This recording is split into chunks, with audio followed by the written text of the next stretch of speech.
And I phoned my friend, Fat Freddy. And I go, hey, you want to eat a cheese sandwich or something around 3 o'clock? I got to wait for my Count Chocula to digest, but how'd that settle with you? He goes, yeah, great. So I get together with him. And on my way, I get some groceries to bring home for later. And then, of course, there's dinner, you know? So most of my life is finding and consuming food. So it doesn't make for a riveting read.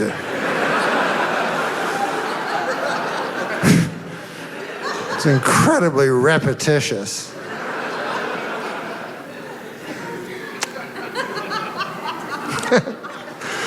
When you're writing, you learn a lot of that. I went to a guy who was a big writer guy. He told me about things I didn't know about. Metaphors. You ever hear of them? He said, you got to use metaphors. I'm like, what's that?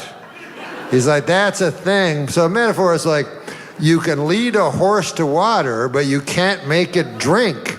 So I'm like, what the fuck does that mean? So he's like, that means you can take a person, you know, and you can give him all the information and everything, but he still has to be the one to absorb it himself. So I was like, well, why the fuck didn't you just say that? Like, what? Why do you have to put a horse into it? Like, what?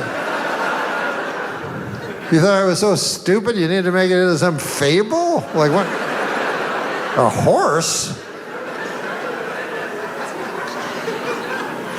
Or sometimes the metaphor part of it is true, but then the literal part is not true. Like they'll go like, that which does not kill you makes you stronger, right? Now, metaphorically, that's true. Like maybe a woman breaks your heart, you know, or life deals you a bad hand. And then the next time you're prepared for it and it doesn't hurt you as much. But literally, it's not true at all. Literally, it's that which does not kill you makes you weaker. And will probably kill you the next time it shows up.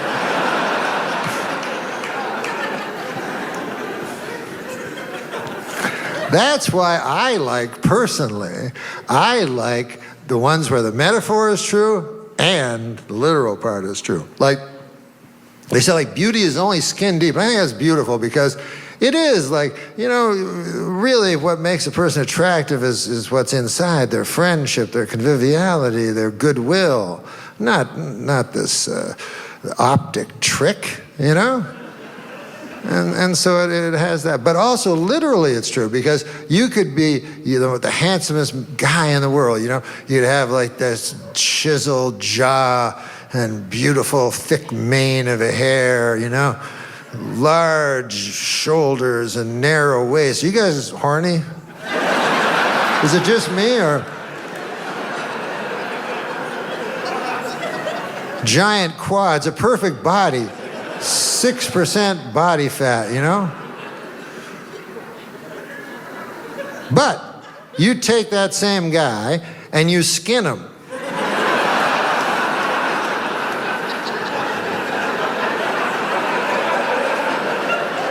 All of a sudden, he is not so easy on the eye.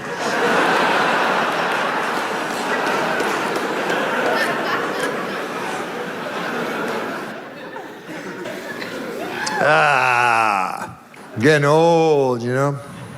I asked my doctor, this is interesting, because I wondered, you know, I know the first two causes of death, heart disease and cancer, neck and neck, you know, to kill you. So I said to the doctor, I said, what's the third most common cause of death? What is the third? And he said, complications. That's like the doctor fucking up. Like, how is that the third? That's the third? You know, you go, hey, doc, I can't help but noticing my father is dead. And I remember yesterday you said it was a simple operation. And he's like, yeah, we thought it was. It looks simple in the book, I'll tell you that. But you cut open a man, by God. Are you a doctor? You go, no, you wouldn't have. Way too complicated for you. But you worry when you get old, you know? You're concerned, scared. I remember my grandmother, you know, she was like, I think she was like 85 at the time or something. And I looked at her, she was sitting on a chair. I said, hey, Grandma, she had a bruise, right? And I went from her wrist all the way up her arm right to her shoulder. A big bruise, purple, green, and yellow. A third of each. And I said, Grandma, where did you get that bruise? And then my grandmother said, the wind. It's like, the wind? And she said, yes, do you remember that gentle breeze yesterday? I was like, yeah, I remember.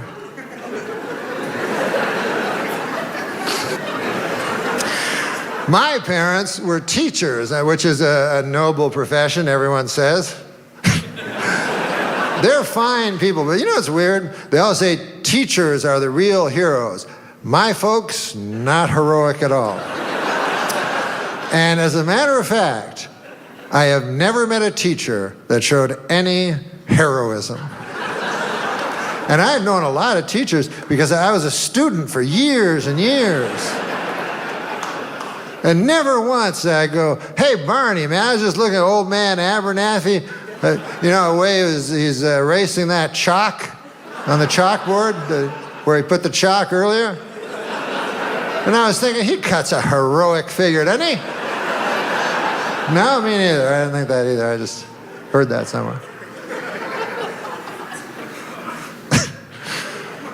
And it's not that hard a job when you think about it, you know what I mean? Like, it's a pretty good job. If you have a job where you go to work, like grade 3, you go to work, and you're 50 times bigger than everybody else that you work with, that's a pretty good job. Plus, they do all the work.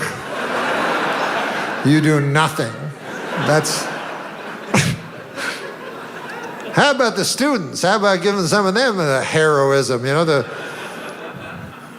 5-year-olds that are working for free.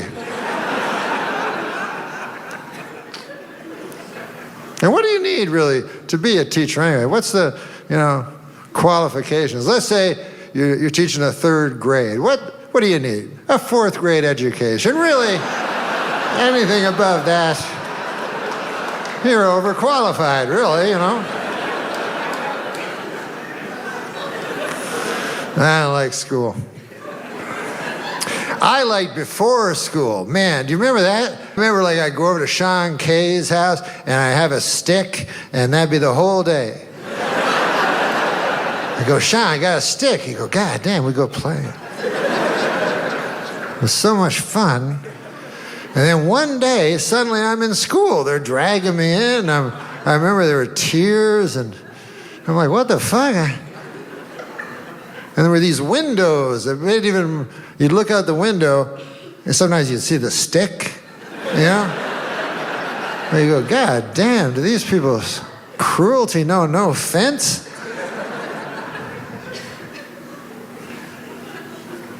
Nowadays, you know, they have the ADD and stuff like that. If a kid's in class, he's like, hey, I'd like to go out. They go, we're going to drug you. Then you won't want to get out and run around in the grass and have fun with the stick. You'll be fine. You'll be good. But anyways, I'm old now, you know. I was young. Now I'm old. Yep.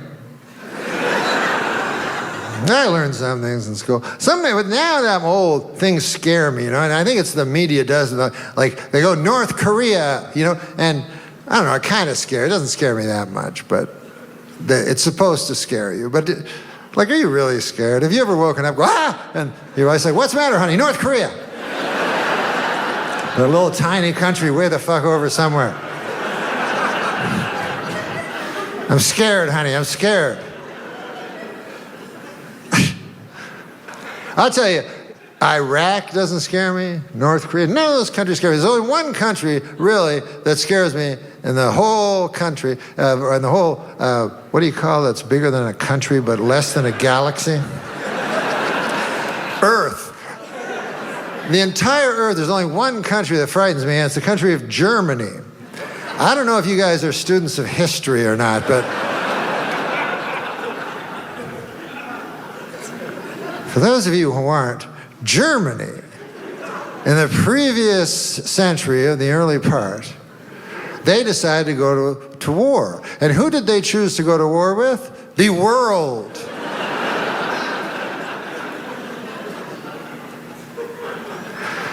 So you think that would last about 5 seconds and the world would fucking win, and that'd be that. But I think it was actually close. And then, I don't know how that worked, but then 30 years pass, and Germany decides to go to war again. And once again, they choose as their foe the world. And now, this time, they really almost win. So at this point, you would think the world would go, okay, Germany, you're fucking not a country anymore. All right? The fuck? You're not a country because you keep going to war with the world. And no one does. What do you think you are, Mars? Think you're Mars or something?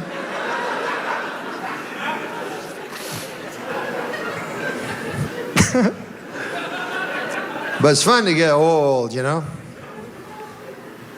Start watching old things. You know those commercials that are toward old people? Like I was watching, for instance, on MeTV, I was watching The $6 Million Man, right?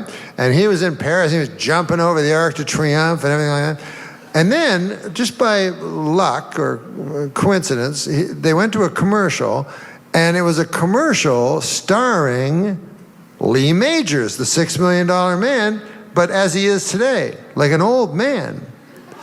So he's jumping over, and it was for the bionic ear. And it wasn't the real bionic ear from the show, it was a fucking hearing aid. So you see him jumping over the Arc de Triomphe, and then it cuts, and then he's in a studio, and he's like, I can't hear too good out of it. This one's no good at all. This one's all right. This one may as well not even be an ear. And you go, God damn, you can't help but feel sorry for a man like that. Because at one time, he got a phone call from his agent, and he probably had all kinds of hope, His answer is, hey, Jerome, my God, I haven't heard from you in 30 years. You got something for me? Well, let me guess. I bet I know what it is. It's that movie I wrote, The Return of the $6 Million Man, starring Ben Stiller. And then I show up as a judge for 2 minutes. Is that the one? No. Well, what is it then? No, not out of this one. Nope. Well, was that? That's a hearing aid? Well, how much does something like that pay a fellow? It's funny you say that, Jerome, because when you say it, I realize that's only 1/10 what I used to get from a single episode of, I won't stop, sorry. When do they have to know by? Within the hour, huh? Well, I guess then I would say, yes, I'll take that. Jerome, I have to ask you this. Is in the contract that you can put in that I'm sad?